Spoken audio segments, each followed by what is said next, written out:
Salut à toi et bienvenue dans cette nouvelle chronique, un épisode qui a pour but de pas durer très très longtemps puisque c'est une petite histoire que je vais te raconter, un retour d'expérience qui vient de m'arriver, enfin il y a quelques semaines de ça.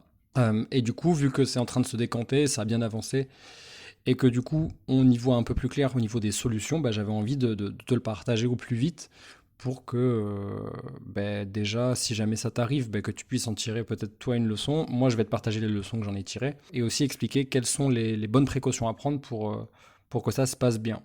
Et attention, spoiler alerte, ça se passe bien de mon côté. Alors, en fait, tout a commencé il y a, je crois, 2 mois, il y a quasiment 2 mois, où j'ai un de mes locataires dans un de mes box, parce que tu sais que j'ai des appartements, j'ai des immeubles et j'ai aussi des box que je loue sous forme de lieu de stockage cellier, voilà, c'est le terme exact. Et l'un de ces box a subi un effondrement, donc un dommage, et donc du coup, si tu veux, je reçois plusieurs messages, plusieurs appels, et c'était un jour où j'étais indisponible, j'étais en déplacement et j'avais pas accès à mon téléphone. Bref, donc au moment où je m'en rends compte, j'ai déjà reçu plusieurs appels manqués, plusieurs messages et plusieurs photos. Donc les premiers messages, ça commence par bonjour, pouvez-vous me rappeler, c'est urgent. Le box s'est effondré, la charpente et toutes mes affaires sont ensevelies et détruites. Donc ça déjà, ça, quand tu reçois ça, ça a pour conséquence de te mettre tout de suite dans le bain, de te mettre tout de suite, de faire accélérer ton cœur tout de suite et de te dire oulala, qu'est-ce qui se passe. C'est des mots quand même qui sont assez, comment dire, assez puissants, assez violents. Et du coup, ça fait stresser. Ça fait stresser. Même si je suis plutôt d'une nature à garder mon sang-froid et à me dire, bon, ok, c'est quoi le constat, c'est quoi les dommages, et trouver une solution. J'avoue que là, pour ce coup-là, ça m'a fait stresser. Et évidemment, je reçois un peu plus de 5-6 photos pour me montrer les dégâts. Effectivement, ça fait très peur quand on le voit à l'image. Et moi, tout de suite, ce que je comprends, c'est que surtout, c'est qu'en fait, ça c'est pas il n'y a pas de charpente qui s'est effondrée, il y a pas de dommage structurel. Ce que je comprends, en fait, c'est surtout là où ça s'est passé. Et pour la petite histoire, là, je rembobine un petit peu pour expliquer où se trouve ce box. En fait, il se trouve que ce box, il fait partie d'un ensemble que j'ai transformé, qui était une ancienne boucherie, en fait une ancienne remise d'une boucherie. Et tout au fond de cette boucherie, il y avait déjà un local qui était déjà divisé et que j'ai conservé tel quel. Donc pour le coup, celui-ci, je ne l'ai pas modifié, j'ai pas apporté Enfin, je ne l'ai pas modifié, je l'ai laissé tel quel, j'ai juste apporté une sécurité pour qu'on puisse fermer la porte à clé. Mais la porte existait déjà, le cube existait déjà, donc il faut vraiment que tu t'imagines un cube, une surface, voilà, tac, donc cubique, et en fait ça c'était l'ancienne chambre froide de la boucherie. Donc là tu vois ça commence à poser un petit peu le contexte, et donc qui dit cube dit forcément les quatre murs des côtés, mais aussi le sol et le plafond, donc un faux plafond. Et en fait dans la petite histoire c'est ça en fait qui s'est effondré, c'est le faux plafond, tout le reste nickel, tout va bien, et le faux plafond en fait donc qui était d'après les photos à environ je dirais 90 centimètres, 1 mètre de la charpente, de la réelle charpente, et donc du coup du plancher de l'appartement qui est au-dessus, c'est ça en fait qui s'est effondré. Donc il y avait un vide d'air de à peu près 1 mètre. Et donc sur les photos, ce qui m'a tout de suite rassuré, c'est de voir les poutres, et par-dessus les poutres et les pannes qui supportent le plancher de l'appartement dessus, qui sont en très bon état. Pas de traces d'humidité, pas de traces de termites, etc. Donc déjà, je suis rassuré. Et donc en fait, ce qu'il faut savoir, et c'est là la leçon principale, c'est que tout de suite, avec le locataire, évidemment, je l'ai rappelé, j'ai pas échangé par texto, hein, j'ai tout de suite téléphoné pour lui dire ces choses-là. La première chose, c'est que je suis désolé. C'est très important de recontextualiser que on est censé rendre un service qui est de bonne qualité, et que si quelque chose arrive, même si je suis pas foncièrement, enfin, je suis juridiquement responsable, mais je ne suis pas responsable de ce qui vient de se passer.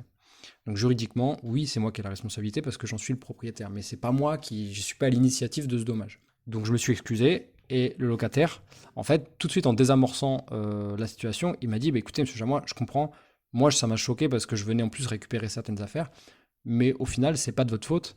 Et je vous remercie d'être empathique. Donc en fait, le fait d'avoir tout de suite montré de l'empathie, ça a tout de suite désamorcé la bombe, et ça nous a mis dans une bonne situation, on va dire, pour attaquer les démarches. Ensuite, les démarches, c'était quoi? C'était de se retourner, nous, envers nos assurances respectives. Et alors là, Là, j'ouvre une parenthèse qui est très importante, c'est que même si toi tu loues des box ou tu veux louer des box parce que tu as compris la rentabilité, tu as compris le système, ou du coup tu as très peu de travaux à fournir pour une rentabilité qui est quand même très bonne, même pour ça, il faut pousser tes locataires à souscrire à une assurance. C'est très important. Très très important, et surtout une assurance pour un local et non pas une assurance pour un appartement. Voilà, donc il faut les motiver, les sensibiliser à souscrire une assurance, et moi je le fais, et surtout je le mets en rouge ça dans le contrat bail, donc je fais signer un contrat bail, un contrat de stockage, très important, ne pas se tromper sur le bail non plus, il faut bien faire un bail de stockage, pour un box de stockage, pour un cellier.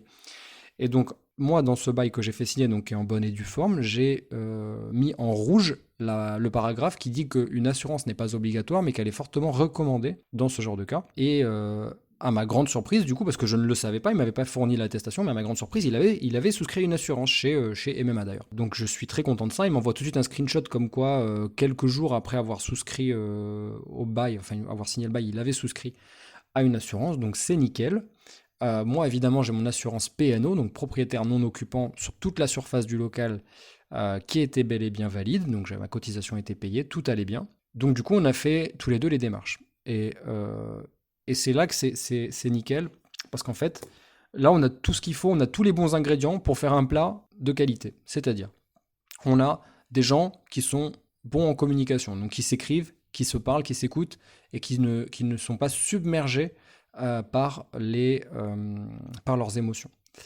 Ensuite, on a des gens qui ont été prévoyants, c'est-à-dire qui ont fait les choses correctement, dans les règles de l'art, avec un bail concernant la bonne destination du bien.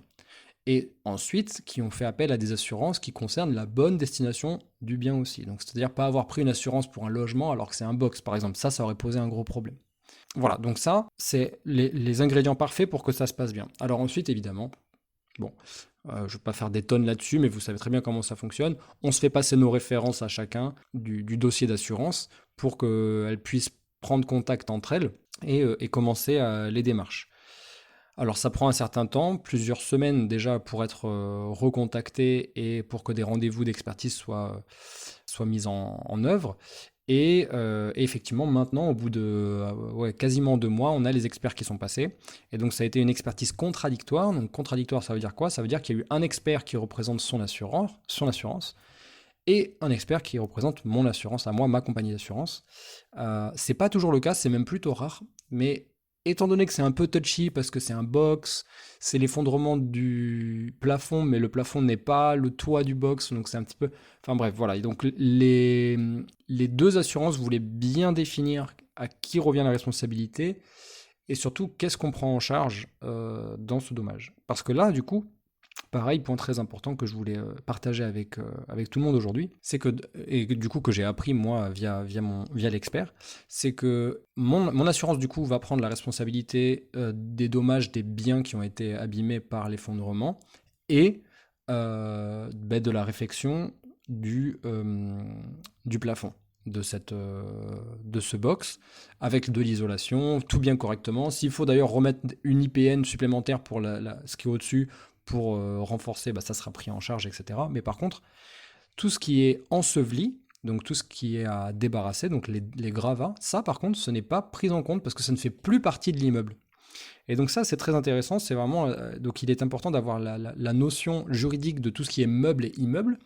Donc à partir du moment où une assurance est mise sur un immeuble, elle ne prend pas en compte la destruction, en fait les gravats. Et donc ça, je te le dis parce que si jamais un jour tu as un effondrement, il faut que tu négocies avec ton assurance pour avoir une option supplémentaire, donc quelque chose à rajouter en cas d'effondrement, mais il faut vraiment que tu aies la puce à l'oreille, il faut que tu te dises l'immeuble est vétuste, à certains endroits, je vais avoir besoin de financer ça dans ma cotisation. Moi, pas du tout, j'en avais pas du tout besoin et j'aurais jamais pensé que ça puisse arriver, donc c'est un concours de circonstances. Mais tout ça pour te dire qu'en fait, à partir du moment où c'est détaché de l'immeuble, que c'est des gravats, c'est tout ce qui est à déblayer n'est pas pris en compte dans l'assurance. Ce qui veut dire que du coup, c'est moi qui ai du coup pris en charge directement pour déblayer. Donc j'ai fait intervenir une équipe de 2 personnes qui ont bossé une journée, donc ça un total de 6 allers-retours à la déchetterie, qui se sont tapés ça. Et voilà, donc pour la petite pour la bagatelle de 150 euros. Et ça, c'est pas pris en compte par l'assurance. Voilà. Par contre, l'assurance va vraiment bien indemniser mon locataire et j'en suis très content. J'ai d'ailleurs pu regarder quelle est la somme totale qui est couverte pour les biens, pour les dommages de biens. Et c'est vraiment pas mal, donc je suis très content de mon assurance. Si jamais ça t'intéresse d'en savoir plus sur quelle assurance j'ai prise, ben, tu me contactes en direct, soit sur Telegram, soit sur Instagram, tu me trouves, et on pourra en discuter avec grand plaisir. Bon, toujours est-il que c'est une expérience un petit peu, comment dire, un petit peu particulière, un peu, ben, c'est jamais très agréable, mais, mais c'était important pour moi de t'en parler parce que je trouve qu'il y a des bonnes choses à prendre en compte, en tout cas à apprendre de cette expérience pour bien gérer son locataire. C'est surtout ça le plus important. Bien gérer son locataire, lui faire comprendre qu'on est désolé, qu'on va faire de son maximum pour fluidifier la communication entre les assurances pour que ça aille vite, pour que lui déjà soit indemnisé et qu'il puisse récupérer. S'il y a des affaires à récupérer, qu'il puisse les récupérer. Donc voilà, donc tout ça, ça a été fait. Donc en l'espace de 2 mois, on a déjà bien avancé. Évidemment, moi, côté propriétaire, ben, je perds des loyers parce que, évidemment, à partir du moment où il ne peut pas utiliser son bien, ben, il a stoppé de payer son box, mais en même temps, il me l'a demandé, il me l'a dit, il ne m'a pas coupé la location. Il m'a dit, par contre, vous voyez, là, dans cette situation, je ne vais pas vous verser les loyers en attendant que ça soit stoppé. Mais par contre, il a été très clair sur le fait que s'il continue à garder le box après, ben, il allait payer, et d'ailleurs même à partir du mois de janvier, il s'est engagé à reprendre les paiements tant qu'il n'avait pas enlevé le reste de ses affaires, parce que évidemment, nous, notre équipe, elle a viré les gravats et, enfin, le système qui tenait le faux plafond, mais pas les affaires. Bah aussi pour qu'il puisse constater ce qui est vraiment détruit, qu'il puisse envoyer à son assurance, etc. Donc voilà un petit peu ce que je voulais dire par rapport à ce constat d'assurance, à cette procédure qui est en cours. Et voilà, et donc je suis en train de scroller dans les messages. Effectivement, voilà, je regarde pour voir si j'ai rien oublié, mais voilà, c'est pas une anecdote, c'est une anecdote qui est particulière, qui est à mon avis relativement rare, et c'est quelque chose que je voulais partager juste par rapport au fait que des problèmes, ça arrive à tout le monde en fait. Ça arrive à tout le monde, même aux personnes qui font les choses bien. La seule différence en fait dans la gestion des problèmes, c'est que tu peux tout de suite voir le problème en mode submersion. Genre c'est un tsunami, ça te submerge, ça te prend la tête, ça te prend les émotions, etc. Ou alors tu peux décider de te dire, ok, pas de souci. Étant donné que je suis réglo et que j'essaye toujours de faire les choses bien, comment est-ce que je peux faire en sorte de gérer cette situation au mieux et faire comprendre aux différents protagonistes, notamment à moi-même et à mon locataire, ben que je vais bien gérer la situation et que tout va bien se passer en fait. Que oui, des galères ça arrive, mais on est protégé, on est assuré, on est intelligent et on comprend surtout le dommage, au-delà du dommage matériel, on comprend la déception et ce que ça peut représenter pour une personne. Voilà. Donc évidemment, ça met pas vraiment beaucoup de lumière sur la qualité du box en question, mais je tiens à préciser que c'est le seul box que j'avais pas touché, que j'ai pas rénové à neuf, parce que j'avais laissé, étant donné que la pièce était déjà déterminée, je m'étais dit bon bah ça je le conserve et ça m'évite de le faire. Et ben voilà, du coup je vais devoir, on va devoir refaire via une entreprise, on va refaire l'isolation du coup et un faux plafond, un nouveau faux plafond. Voilà, c'était tout pour moi, donc comme quoi les galères ça arrive à tout le monde, et je te donne rendez-vous dans un nouvel épisode dès la semaine prochaine. Salut! Si cet épisode t'a plu et que tu as un projet de rénovation en cours ou sur le point de démarrer, et que tu galères à trouver comment le gérer parce qu'il y a une complexité particulière, etc., ben, écris-moi en MP pour qu'on puisse essayer de trouver une solution ensemble. Ça me ferait plaisir de pouvoir t'aider et d'utiliser ces connaissances que j'ai accumulées au long de ces années. Salut!